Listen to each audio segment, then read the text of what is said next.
million votes in the Republican primaries.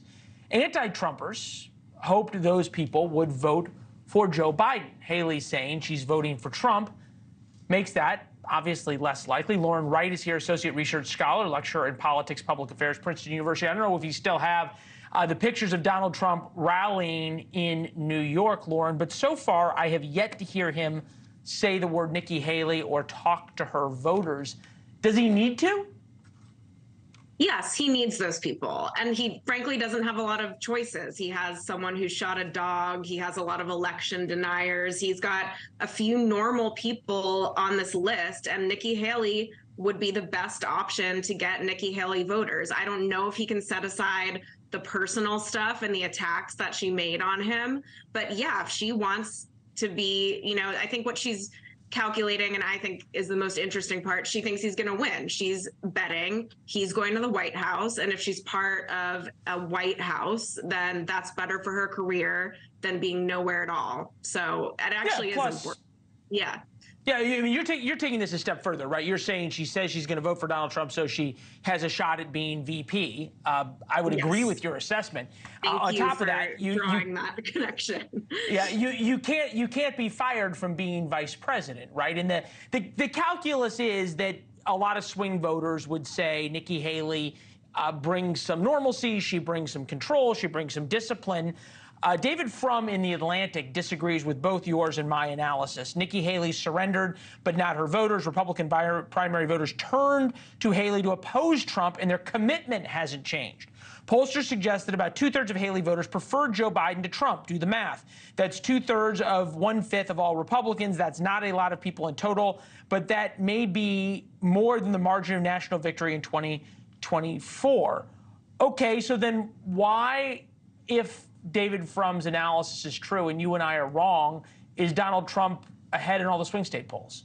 Well, I don't think any of us knows for sure. I think what Nikki Haley thinks is that Trump's going to win, and that's also what most national and swing state polls show. But it's true that there's not as much overlap among Nikki Haley and Trump voters as there are among other candidate choices. And that's certainly concerning. But when those people come home eventually and choose the Republican nominee, that's a more likely outcome than them switching parties, for instance. But yeah, it's true. Trump is really angering to a lot of these people. He has to work really hard to bring them back into the fold.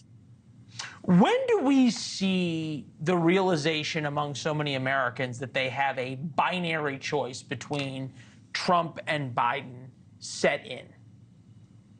I think much closer to the election, but these polls we're seeing aren't meaningless. I mean, these aren't random numbers. They just are going to get much more accurate as we get much closer. And so Democrats, every single week, I see poo-pooing the polls. It doesn't mean anything. No one's paying attention. Well, people are starting to pay closer attention.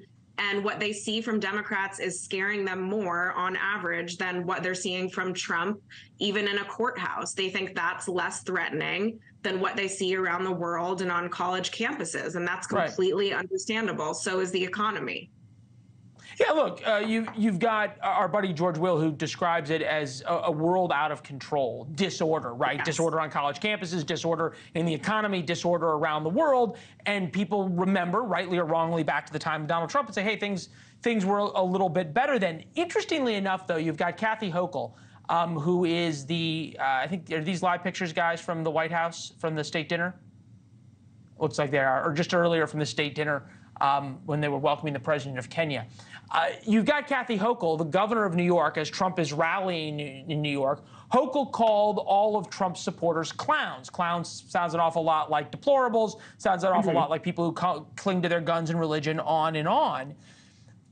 Why are Democrats not seeing, for lack of a better term, that this isn't working, and the alarm bells that nonpartisans like you and I who are observing this say Joe Biden's in real trouble?